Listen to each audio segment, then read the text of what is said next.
All right, so this is day 3 of the Stepping Stone Evergreen sequence, and the second time that you're helping them get to a stepping stone. So yesterday was a stepping stone, and then today is a stepping stone.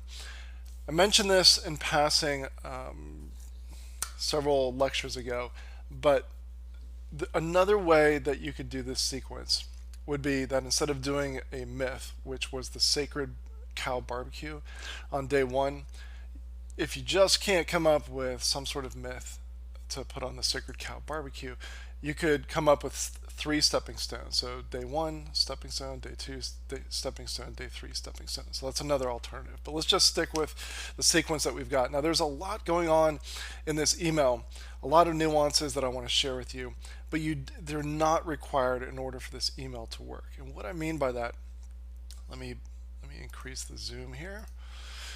And what I mean is that I want to go through some of the nuances of what I've put in here, because whether you use them now or at some point down the road, I think it's useful for you to see how and why I'm doing what I'm doing. But the main core thing that you want to do is you want to not just tell someone what to do and leave out how to do it, but you actually want to give them information, teach them something that's going to get them another small stepping stone closer to their goal.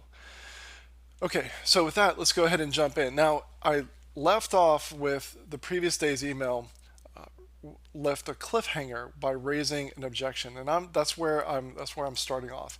I do want to point out that the first sentence is there to to really sell the email from someone's email inbox as they're scanning the email.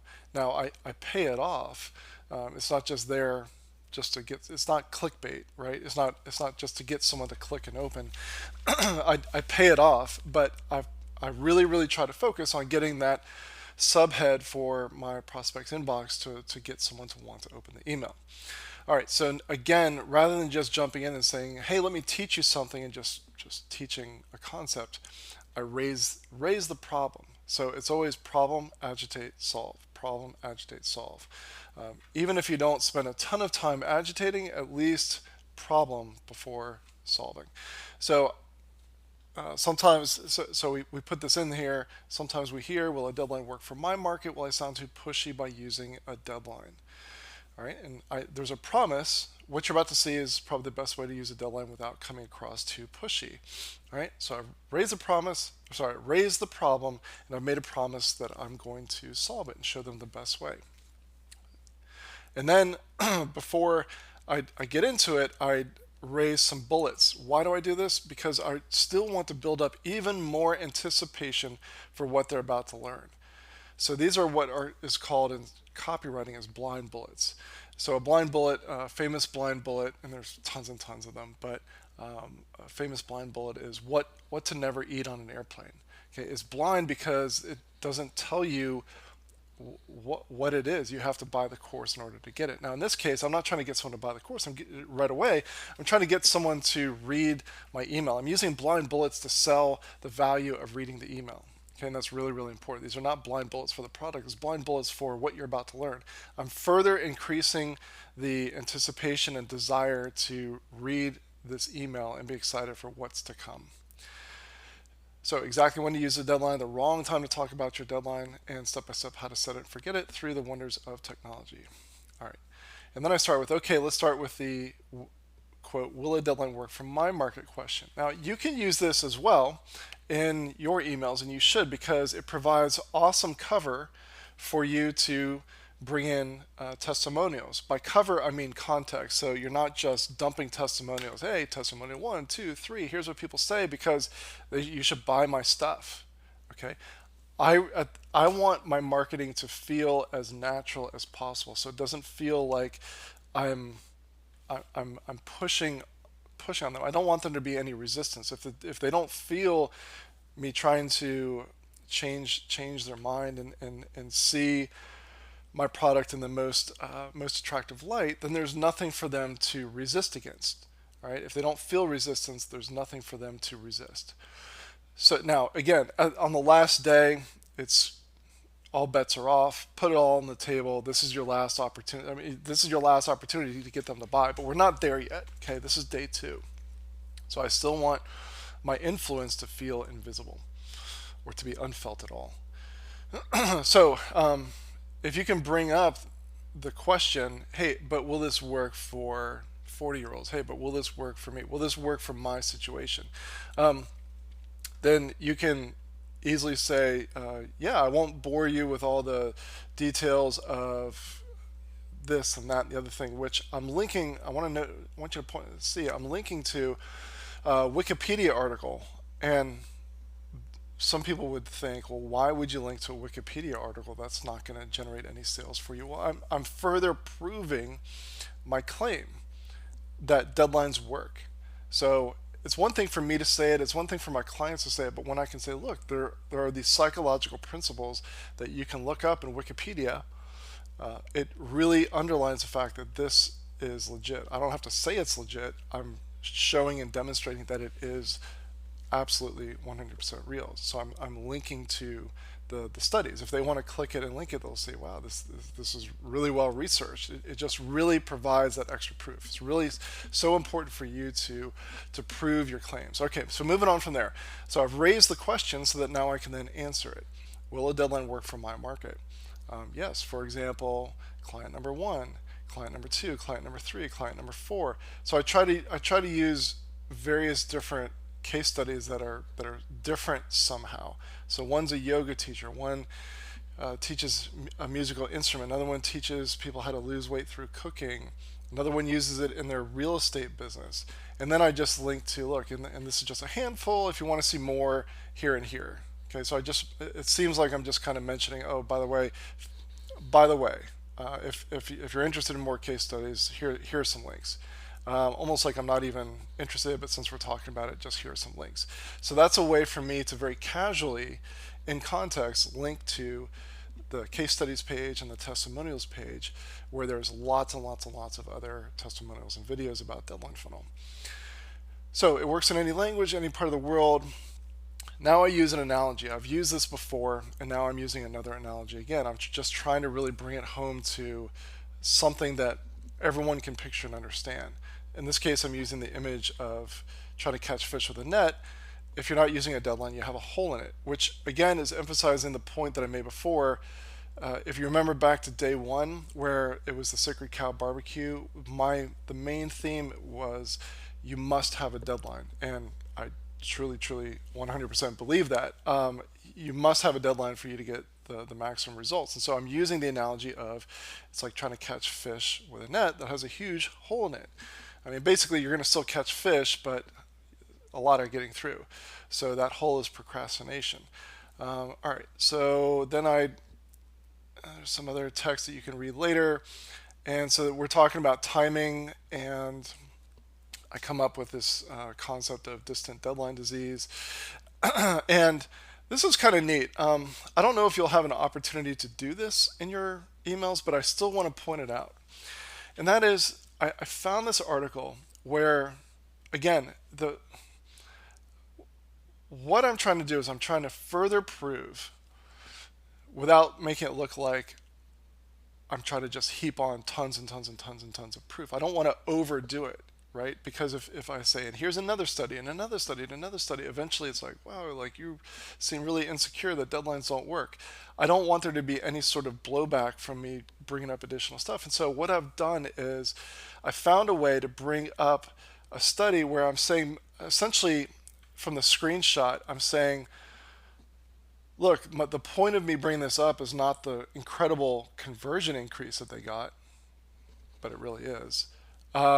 It's that I wanted to show you that the main impact was 3 days before the deadline, because this is in the context of the timing. So you see, by using the context of the timing, I brought in a case study that demonstrates that the timing is important. But in the process of doing that, I was able to also show yet again, in a way that seems completely natural, look, it's not just me saying that deadlines work. Here's additional proof, and it's pretty amazing proof. So again, the overall strategy is to make my influence invisible, so that early in the email, even though yes, they know on some level that they've opted in. They know that I'm sending these emails because I have something to sell. I mean, they know that, but I don't. I want the emails to come across as informational, some a little bit entertaining, certainly stuff that they look forward to because it's in their self-interest, and but it doesn't feel like I'm just throwing features and benefits and talking about my product and look how many other people bought it, and look how great it is and it's got a guarantee. I'm not really talking about the product. I'm talking about them. I'm talking about what works and what doesn't, strategies, frameworks, techniques, and I'm backing up the underpinnings, the psychological underpinnings of why it works, the frameworks, etc. And so I'm making the case for the power of urgency, and I'm making the case for when to use it, when not to use it, how to use it most effectively. So you see, I'm teaching. It's almost like a mini class in the concept, and then at the end, yeah. By the way, we have this software.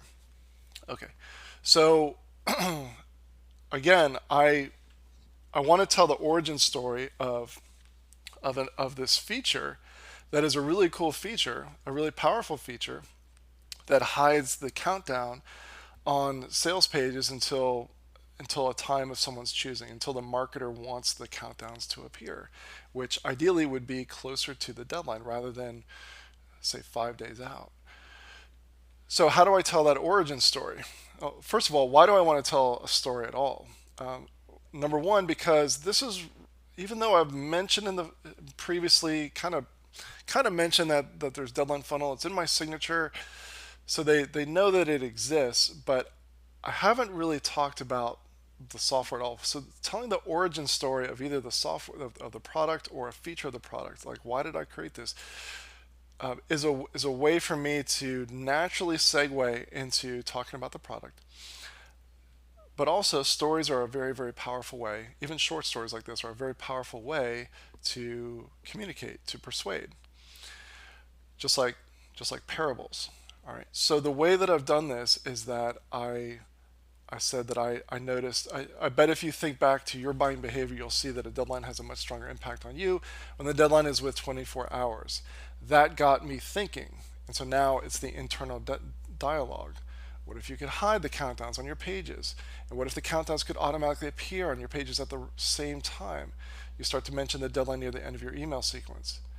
That's just what happens in a real promotion, isn't it? So it's still me thinking this, but I'm by them hearing this story, it doesn't. It's sort of like Inception. I'm planting the seed without it feeling like I'm actually doing it. Hopefully, so I started doing just that, and it worked like you'd expect. Smiley emoticon. And then I go and talk about it. Your timing is perfect. It's super simple to do it in your deadline funnel account. So now, this is my first very small step into blatantly talking about the product. But up until now, I've really just been talking about the concept and the underpinnings and the framework, etc. All right, and let's see here. So there's a cliffhanger to bring people to build anticipation for tomorrow's email, as we always do. And now at the end, I'm restating the offer. No mention of a deadline yet, but I'm being much more bold about putting the offer out there. Hey, I want to make sure that you know about this. I'm restating the offer. I'm putting value on it, $150 per email or $100 per email. This is worth $900. You get the 30-day test drive instead of 14. There's nothing to buy today, which is risk reversal, soft offer. And